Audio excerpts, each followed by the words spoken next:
സാധനത്തിൻ്റെ പുതിയൊരു എപ്പിസോഡിലേക്ക് എല്ലാവർക്കും സ്വാഗതം. അങ്ങനെ നമ്മുടെ ബാലേട്ടൻ ഇറങ്ങിപ്പോയി. ബാലൻ്റെ പിന്നാലെ നമ്മുടെ ആനന്ദാണ് പോകുന്നത്. ആകാശിനെ വീട് ഏൽപ്പിച്ചിട്ട് ആനന്ദ് പോകുന്നുണ്ട്. ആനന്ദ് പോയതിന് ശേഷം വീട്ടിൽ ഒരുപാട് പ്രശ്നങ്ങളൊക്കെ ഉണ്ടാവുന്നുണ്ട്. ഗോമതി വല്ലാത്ത ബഹളമൊക്കെ ഉണ്ടാക്കുന്നുണ്ട്. ഗോമതിനെ നമ്മുടെ മീനാക്ഷി വഴക്കൊക്കെ പറയുന്നുണ്ട്. കാരണം മീനാക്ഷിനെയും ഗോമതിനെയും കൂടി നമ്മുടെ ആകാശിന് ചെറിയ സംശയമൊക്കെ തോന്നുന്നുണ്ട്. ഈയും അമ്മയും എന്തൊക്കെയോ മറയ്ക്കുന്നുണ്ടെന്നൊക്കെ പറയുന്നുണ്ടായിരുന്നല്ലോ. അതുകൊണ്ട് തന്നെ കുറച്ചും കൂടെ അമ്മ ശ്രദ്ധിക്കണം. പ്രശ്നങ്ങൾ ഇവിടെ വെച്ചിട്ട് അവസാനിച്ചിട്ടൊന്നുമില്ല എന്ന് പറഞ്ഞു. എന്നാലും ഞാൻ ഇത്രയ്ക്കൊന്നും വിചാരിച്ചില്ല മോളെ, ബാലേട്ടൻ ഇറങ്ങിപ്പോകുമെന്ന് വിചാരിച്ചില്ല എന്നൊക്കെ പറഞ്ഞിട്ടാണ് ഗോമതി കരയുന്നത്. അതിനുശേഷം പിന്നീട് എന്തായാലും ബാലൻ അന്വേഷിച്ച് പോയ ആനന്ദ് കാണുന്നത് ബാലൻ നമ്മുടെ കടയിലുണ്ടാവും. കടയിൽ വന്നിങ്ങനെ തളർന്നിരിക്കുന്നു. ആ സമയത്ത് തന്നെ അച്ചാച്ചൻ ഇങ്ങനെ ഇരുന്നാലും എങ്ങനെ ശരിയാണ്, സംഭവിച്ചില്ലേ എല്ലാം എന്നൊക്കെ പറഞ്ഞപ്പോൾ മോനെ എനിക്കിപ്പോൾ വല്ലാത്ത വിഷമം. 2 പേരാണ് എനിക്കിപ്പോൾ ഇങ്ങനത്തെ ഒരു ഇത് തന്നത്.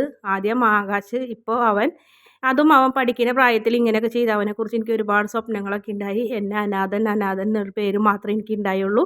ഇപ്പോൾ എനിക്ക് എല്ലാവരും കൂടെ കള്ളൻ എന്നുള്ളൊരു പേരും കൂടെ ചാർത്തി തന്നില്ലേ. അവൻ ആ സ്വർണം കൊണ്ടുപോയി എന്ത് ചെയ്തു മോനെ, നീ അതേപ്പറ്റി ചോദിക്കണം എന്നൊക്കെ പറഞ്ഞ് ആനന്ദിനോട് മുന്നിൽ പൊട്ടി കരയുന്നുണ്ട് ബാലൻ. ഇതേ സമയം തന്നെ നമ്മുടെ മാമനും അതുപോലെ തന്നെ ആകാശവും അനുമൊക്കെ കൂടി പിടിച്ചു വലിച്ച് കൊണ്ടുപോകുന്നുണ്ട്. ആര്യനെ സംഭവിച്ച കാര്യങ്ങളൊക്കെ പറയണം. മിത്രനെ നീ ഒരിക്കലും സ്നേഹിച്ച് കല്യാണം കഴിക്കില്ല, ഞാനത് വിശ്വസിക്കില്ല എന്നൊക്കെ നമ്മുടെ മാമൻ പറയുമ്പോൾ ശരിയാണ് അനുവും പറയും. കീരിയും പാമ്പും പോലെ നിന്നിരുന്നാൽ ഇപ്പോഴും ചേട്ടൻ്റെ മുഖത്ത് അങ്ങനത്തെ ഒരു സ്നേഹമോ പ്രണയമൊന്നും കാണില്ല എന്നൊക്കെ പറഞ്ഞപ്പോൾ നമ്മുടെ മീനാക്ഷി ഇതെല്ലാം കേൾക്കുന്നുണ്ട്. മീനാക്ഷി വേഗം വഴിയിൽ ചെന്ന് ഇടപെടുന്നുണ്ട്. അല്ലെങ്കിൽ ആര്യം സത്യങ്ങളൊക്കെ തുറന്ന് പറഞ്ഞെങ്കിലോ എന്ന് വിചാരിച്ചിട്ട് മീനാക്ഷി നിങ്ങൾ ഇതിൻ്റെ ആവശ്യമില്ലാത്ത കാര്യങ്ങളൊക്കെ അന്വേഷിക്കുന്ന ഒരാളുടെ പേഴ്സണൽ കാര്യങ്ങളെന്നൊക്കെ പറഞ്ഞ് മീനാക്ഷി ഇടപെട്ട് രണ്ട് വഴിക്ക് ആക്കുന്നുണ്ട് എല്ലാവരെയും.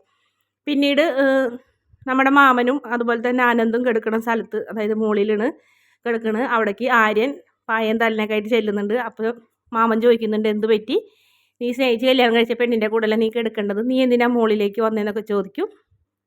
അത് സാരമില്ല എന്നൊക്കെ പറഞ്ഞ് ഞാൻ എന്തായാലും ഞാനിവിടെ കിടക്കുള്ളൂ എന്നൊക്കെ പറയും.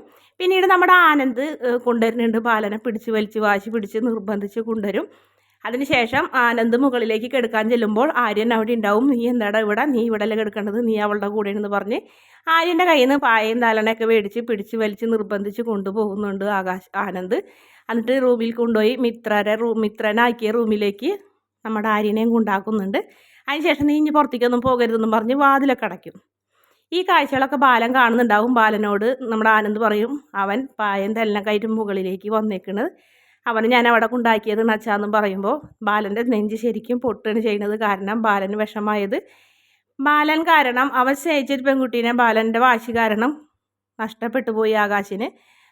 ആനന്ദിന് അത് നഷ്ടപ്പെട്ട്, അത് ബാലൻ കാരണമാണെന്നുള്ള കാര്യം ബാലന് കുറ്റബോധമായി. പനിയന്മാർ 2 പേരും കല്യാണം കഴിച്ച് അനിയനെ മണിയറയിലേക്ക് ആക്കേണ്ട അവസ്ഥ പോലും ചേട്ടന് വന്നല്ലോ എന്നുള്ള കാര്യം ആലോചിച്ച് ബാലൻ്റെ നെഞ്ച് വല്ലാതെ വിങ്ങുന്നുണ്ട്. ബാലൻ സങ്കടത്തോടെ നീ കണ്ടെത്തിയ പെൺകുട്ടീനെ അച്ഛൻ വിവാഹം കഴിക്കാൻ സമ്മതിക്കാത്തത് കൊണ്ടല്ലേ മോൻ ഇങ്ങനത്തെ ഒരു അവസ്ഥ വന്നത്, മോൻ അച്ഛനോട് ക്ഷമിക്കണം എന്നൊക്കെ പറയുമ്പോൾ എന്താ അച്ഛൻ എന്നെ അങ്ങനെയൊന്നും കണക്കാക്കണ്ട, ഇതല്ലെങ്കിൽ വേറെ ഏതെങ്കിലുമൊക്കെ ശരിയാവും, അച്ഛൻ വിഷമിക്കേണ്ട എന്നൊക്കെ പറയും. അതുപോലെ തന്നെ ഗോമതിൻ്റെ മുന്നിലും ചെന്ന് പാലം പൊട്ടിക്കറിയുന്നുണ്ട്.